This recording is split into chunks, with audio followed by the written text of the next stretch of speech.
আজকে আমরা ট্রান্সলেশন নিয়ে আলোচনা করব। ট্রান্সলেশন প্রক্রিয়াটিকে আমরা খুবই সহজভাবে বুঝে নেব, বইয়ের কমপ্লিকেটেড ল্যাঙ্গুয়েজের দিকে কিন্তু আমরা যাব না। ওকে, তো প্রথমে যে কাজটি আমাদের করতে হবে সেটি হচ্ছে ট্রান্সলেশন কাকে বলে সেটা আমাদেরকে বুঝতে হবে। ট্রান্সলেশন কাকে বলে বলতে গেলে আরএনএ থেকে প্রোটিন তৈরির প্রক্রিয়াকে আমরা বলবো ট্রান্সলেশন। বোঝা গেল? খুবই সিম্পল। আরএনএ থেকে প্রোটিন তৈরির প্রক্রিয়াকে আমরা বলবো ট্রান্সলেশন। এখন কি ধরনের আরএনএ? না, এমআরএনএ। এমআরএনএ থেকে কিন্তু প্রোটিন তৈরি হয়। আরআরএনএ অথবা টিআরএনএ এগুলো থেকে কিন্তু কোনো প্রোটিন তৈরি হয় না, এটাকে কিন্তু মনে রাখতে হবে। এখন ট্রান্সলেশন প্রক্রিয়া বলতে আমরা কিন্তু প্রোক্যারিওটিকদের কথা বলছি এখন। ওকে, তো প্রথম যে জিনিসটা আমাদের মনে রাখতে হবে ট্রান্সলেশনের জন্য প্রয়োজনীয় কি, প্রথম হচ্ছে আমাদের লাগবে একটা এমআরএনএ। এই যে এমআরএনএটি আছে এটি কেন লাগবে? কারণ এমআরএনএ এর উপরে কোডন গুলো পরপর সজ্জিত অবস্থায় থাকে আমরা জানি, তাই না? ইউএজি ইউ এইভাবে। ওকে, তাহলে কোডন গুলো আমরা দেখতে পাচ্ছি ইউএজি একটি কোডন, ইউ একটি কোডন। এই কোডন সিকোয়েন্সটিকে আমাদেরকে অ্যামিনো অ্যাসিড সিকোয়েন্সে কনভার্ট করতে হবে। যেহেতু নিউক্লিওটাইড সিকোয়েন্সের ল্যাঙ্গুয়েজ থেকে আমরা অ্যামিনো অ্যাসিড সিকোয়েন্সের ল্যাঙ্গুয়েজে ট্রান্সলেট করছি, সেই জন্য এই প্রক্রিয়াটা হচ্ছে ট্রান্সলেশন প্রক্রিয়া। সোজা বোঝা গেল? এখন এমআরএনএ এর কিন্তু আমরা জানি যে একটা দিক 5 প্রাইম থাকলে একটা দিক 3 প্রাইম হবে। নেক্সট আমাদের কি লাগবে দেখে নিই আমরা। নাম্বার 2 যেটা আমাদের প্রয়োজন সেটা হচ্ছে amino acid tRNA. Amino acid tRNA বলতে কি বোঝায়? এটা আর কিছু না, একটা টিআরএনএ যেটা একটা প্রপার অ্যামিনো অ্যাসিডের সঙ্গে বাউন্ড অবস্থায় আছে। ঠিক আছে, এটাকেই আমরা বলবো অ্যামিনো অ্যাসিড টিআরএনএ। আচ্ছা, এখন এই অ্যামিনো অ্যাসিড টিআরএনএ এর কাজ কি? এই টিআরএনএটি অ্যামিনো অ্যাসিডটিকে বয়ে নিয়ে যাবে রাইবোজোমের কাছে। এটা একটি অ্যাডাপ্টর মলিকিউলের মতো কাজ করছে। ঠিক আছে, ওকে। নাও 3 নম্বর আমাদের লাগবে রাইবোজোম। অবশ্যই রাইবোজোম লাগবে, কারণ রাইবোজোম কোষের প্রোটিন ফ্যাক্টরি। রাইবোজোমই প্রোটিন তৈরি করে, তাই না? এখন এই যে রাইবোজোমটি আছে এটি কিন্তু 70S রাইবোজোম। এর দুটি সাব ইউনিট আছে, একটা স্মলার সাব ইউনিট, একটা লার্জার সাব ইউনিট। এখন স্মলার সাব ইউনিট যেটা সেটা হবে 30S are larger sub unit হচ্ছে 50S। ওকে, সাইটোপ্লাজমের মধ্যে রাইবোজোম কিন্তু 70S হিসেবে থাকছে না। ওকে, 30S এবং 50S দুটো সাব ইউনিট আলাদা আলাদা থাকছে, সেপারেটেড থাকছে। শুধুমাত্র প্রোটিন সিনথেসিসের সময়ই 30S ও 50S সাব ইউনিট একসঙ্গে আসবে এবং এমআরএনএ এর উপর বসবে। ওকে, প্রোটিন সিনথেসিস হয়ে গেলে আবার তারা কিন্তু সেপারেট হয়ে যাবে। এখন আর কি লাগবে দেখে নিই আমরা। নেক্সট যেটা লাগবে সেটা হচ্ছে কিছু সলিউবল প্রোটিনস। এখন সলিউবল প্রোটিনস যেগুলো লাগবে সেগুলোর কিছু আমরা ক্লাসিফিকেশন করে নেব। First of all initiation factors কিছু লাগবে। ইনিশিয়েশন ফ্যাক্টরস হিসাবে কি আছে? এক IF1, IF2 এবং IF3, এগুলিকে আমরা বলবো ইনিশিয়েশন ফ্যাক্টর। নাম থেকে আমরা বুঝতে পারছি যে ট্রান্সলেশন ইনিশিয়েশনে কিন্তু এদের মুখ্য ভূমিকা আছে।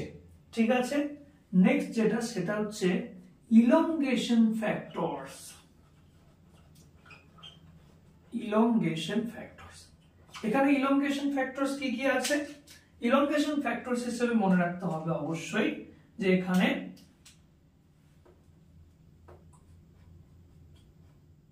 EFTU, EFTS এবং EFG আছে। ওকে, আচ্ছা, 3 নম্বর, টার্মিনেশনের জন্য কিন্তু ফ্যাক্টরস থাকছে, টার্মিনেশন ফ্যাক্টরস TF1 আর TF2। ওকে, এখন ট্রান্সলেশন প্রক্রিয়াটিকে আমরা 3টে স্টেপে কিন্তু ভাগ করতে পারি। কি কি step? First of all,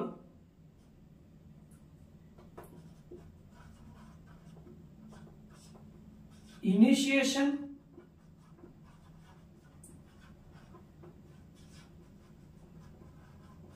elongation আর টার্মিনেশন। ঠিক আছে, এখন এই 3টি স্টেপের আগে কিন্তু কিছু জিনিস আমাদেরকে জেনে রাখতে হবে, যেগুলি আমাদের জানা খুবই দরকার। প্রথমত, টিআরএনএ চার্জিং বলে একটা কনসেপ্ট আমাদের জানতে হবে। টিআরএনএ চার্জিং জিনিসটা কি? প্রথমত কি হয়, অ্যামিনো অ্যাসিড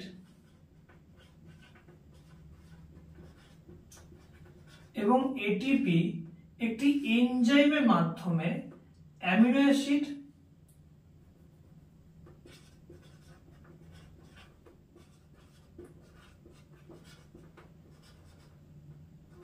এএমপি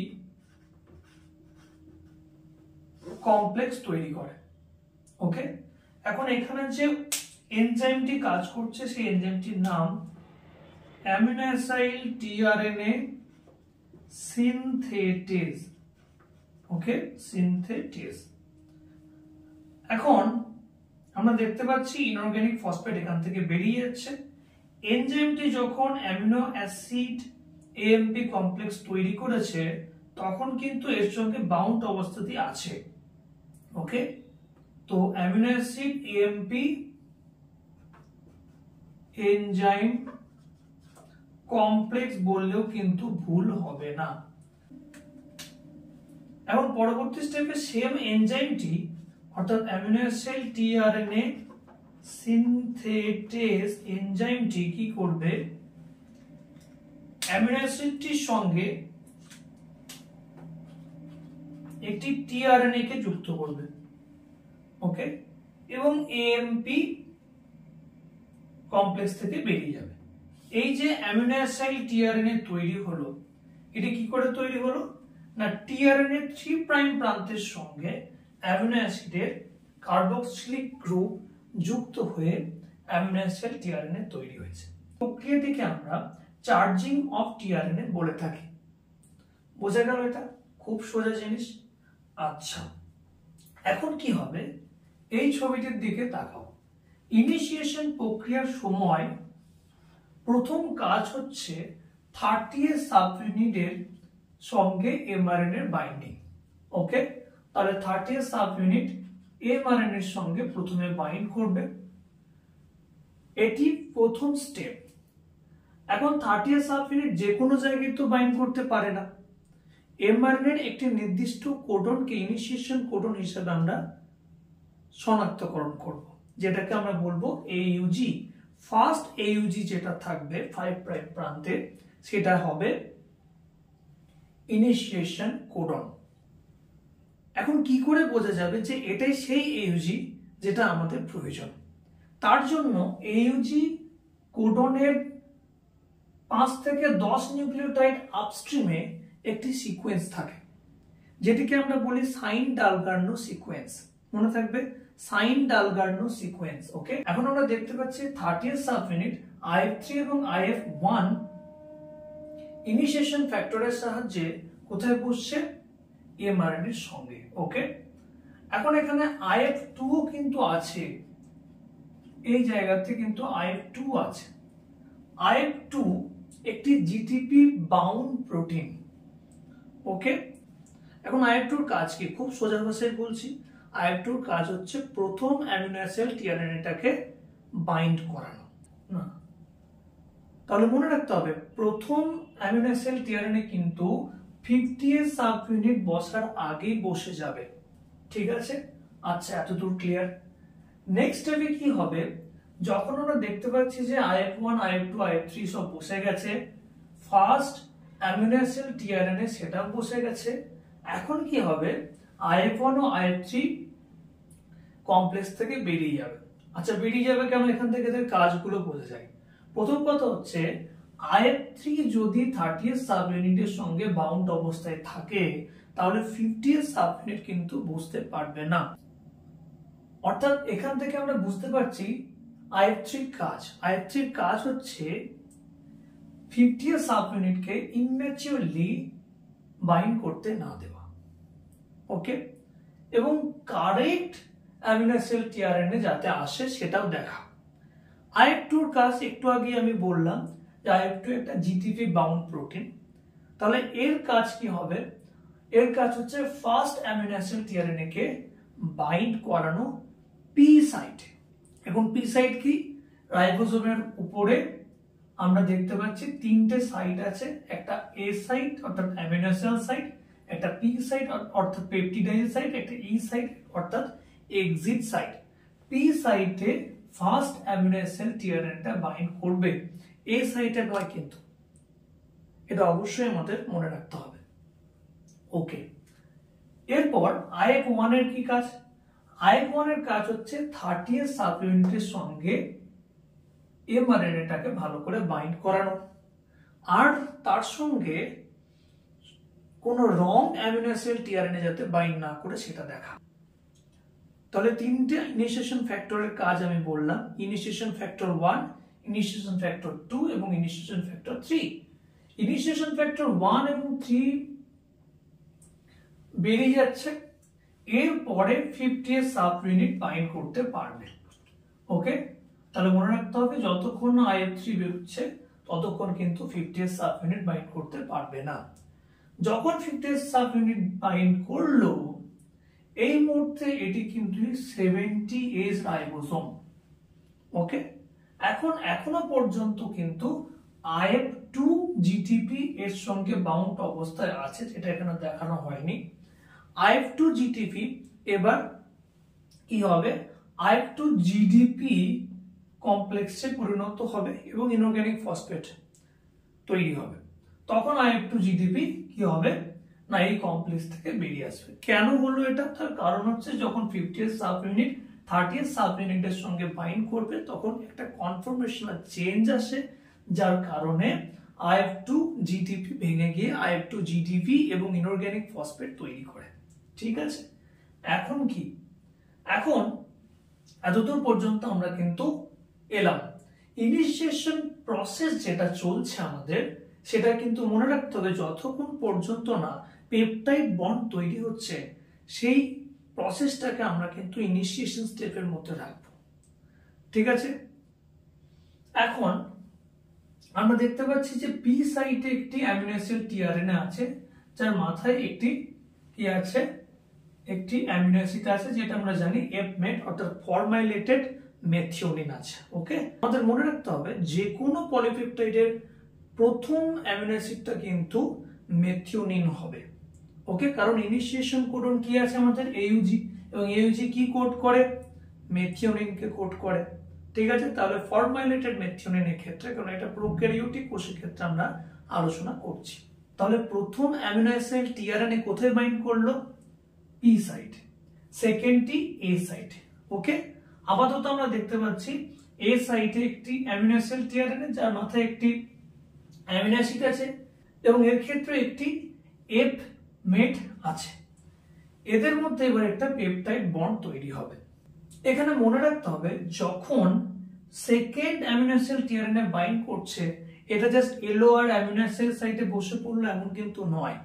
এর জন্য EFTU যে প্রোটিনটি আছে সেই প্রোটিনটির সঙ্গে এই অ্যামিনো অ্যাসিড টিআরএনএ কে কিন্তু বাইন্ড করতে হবে। তখন amino acid tRNA EFTU complex এখানে বসবে।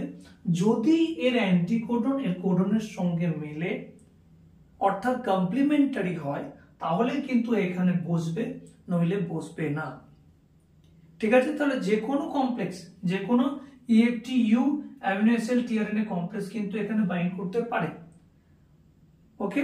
কিন্তু যদি কোডন এবং অ্যান্টিকোডন কমপ্লিমেন্টারি না হয় তাহলে কিন্তু এ খুলে এখান থেকে চলে যাবে, এটা মাথায় রাখতে হবে। ওকে, তাহলে একটা নির্দিষ্ট অর্থাৎ স্পেসিফিক অ্যামিনো অ্যাসিড টিআরএনএ কিন্তু এখানে বাইন্ড করতে পারে, যে কোনো অ্যামিনো অ্যাসিড টিআরএনএ বাইন্ড করতে পারে না। ওকে, এখন এই জায়গাতে আমাদের একটা কিন্তু এনজাইমেটিক অ্যাক্টিভিটি আছে। এই এনজাইমেটিক যে অ্যাক্টিভিটিটা আছে সেটাকে আমরা এবার ডিসকাস করব, কি করে পেপটাইড বন্ড তৈরি হয়। তার জন্য আমাদের মনে রাখতে হবে একটা এনজাইমের নাম, সেটা হচ্ছে পেপটিডাইল ট্রান্সফারেজ। ওকে, এটা দেখে মনে হতে পারে এক ধরনের প্রোটিন এনজাইম, বাট এটা কিন্তু কোনো প্রোটিন এনজাইম নয়। এখানে অ্যাকচুয়ালি আরএনএ এনজাইমের মতো কাজ করছে এবং এই রিঅ্যাকশনটাকে ক্যাটালাইজ করছে।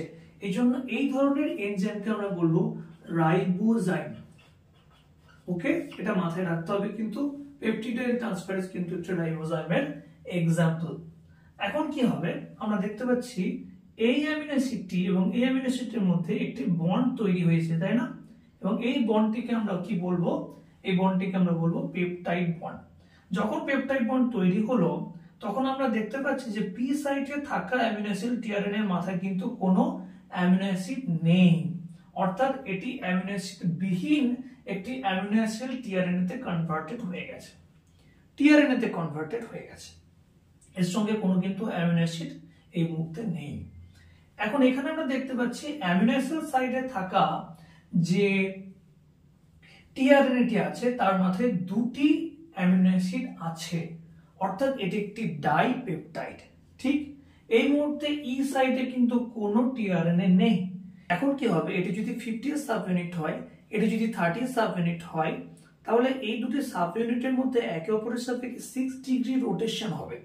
6 ডিগ্রি রোটেশন হলে কি হবে, এই এন্টায়ার স্ট্রাকচারটা রাইবোজোমটা 1 কোডন কিন্তু এগিয়ে যাবে। তাহলে 1 কোডন এগিয়ে গেলে কি হবে, এ সাইডটা কিন্তু ফাঁকা হয়ে যাচ্ছে, পি সাইডে চলে আসছে এই ডাইপেপটাইড যুক্ত টিআরএনএটি এবং ই সাইডে চলে আসছে কোনটি, এই যে পি সাইডে থাকা টিআরএনএটি, এবং তারপরে এটি এই স্ট্রাকচার থেকে বেরিয়ে যাবে। ওকে, তাহলে সেই মুহূর্তে কি থাকবে না, অ্যামিনো অ্যাসিড সাইড ফাঁকা থাকবে, আবার সেম প্রসেস ঘটবে, অন্য একটি টিআরএনএ অ্যামিনো অ্যাসিড সাইডে এসে বসবে, তাদের মধ্যে পেপটাইড বন্ড ফরমেশন হবে পেপটিডাইল ট্রান্সফারেজ এনজাইমের মাধ্যমে, এবং এইভাবে প্রক্রিয়াটি চলতে থাকবে। এখন ইএফটিএস এর কাজ কি? ইএফটিএস কি করে না, এই যে একটু আগে ইএফটিইউ জিটিপি কমপ্লেক্স বললাম, ইএফটিইউ জিটিপি কমপ্লেক্সটি আবার পুনরায় রিজেনারেট করতে গেলে ইএফটিএস লাগে। ওকে, তাহলে ইএফটিইউ কি করছিল, অ্যামিনো অ্যাসিড টিআরএনএ কে বাইন্ড করতে সাহায্য করলো, ইএফটিএস ইএফটিইউ জিটিপি কমপ্লেক্সটিকে রিজেনারেট করতে সাহায্য করলো। ওকে, নেক্সট এখন কি হবে, টার্মিনেশনের দিকে এগিয়ে যাচ্ছি আমরা। এখন টার্মিনেশন ফ্যাক্টর 1 ইউএএ এবং ইউএজি কে শনাক্ত করতে পারে, টার্মিনেশন ফ্যাক্টর 2 ইউএএ এবং ইউজিএ কে শনাক্ত করতে পারে। ওকে, আমরা জানি ইউএএ, ইউএজি এবং ইউজিএ হচ্ছে টার্মিনেশন কোডন। টার্মিনেশন কোডন কোনো অ্যামিনো অ্যাসিড টিআরএনএ কে কিন্তু বাইন্ড করতে সাহায্য করে না, অর্থাৎ কোনো অ্যামিনো অ্যাসিডকে কোড করে না। যখন ইউএএ বা ইউএজি বা ইউজিএ এর মতো টার্মিনেশন কোডন উপস্থিত হবে তখন কিন্তু টার্মিনেশন ফ্যাক্টর 1 বা 2 বসবে অ্যামিনো অ্যাসিড সাইডে, এবং যার ফলে কি হবে, কোনো রকম পেপটাইড বন্ড তৈরি হবে না, পলিপেপটাইড শৃঙ্খল যেটা আছে সেটা কিন্তু বেরিয়ে চলে আসবে এবং 50s ও 30s সাব ইউনিট আবার কিন্তু সেপারেট হয়ে যাবে। ওকে, এই যে প্রক্রিয়াটি ঘটলো সেটাকে আমরা বলবো টার্মিনেশন অফ ট্রান্সলেশন। তাহলে আশা করছি তোমরা প্রোক্যারিওটিক ট্রান্সলেশনটি বুঝতে পেরেছো। যদি তোমরা প্রোক্যারিওটিক ট্রান্সলেশন বুঝতে পারো তাহলে সহজেই তোমরা কিন্তু ইউক্যারিওটিক ট্রান্সলেশন বুঝতে পারবে, যেটা আমরা পরের ভিডিওতে আলোচনা করব। থ্যাংক ইউ ভিডিওটিকে শেষ পর্যন্ত দেখার জন্য। যদি ভিডিওটি ভালো লেগে থাকে তাহলে অবশ্যই লাইক, কমেন্ট এবং সাবস্ক্রাইব করবে। পরের ভিডিওতে আমরা অবশ্যই ইউক্যারিওটিক ট্রান্সলেশনটা আলোচনা করে নেব। Thank you very much once again.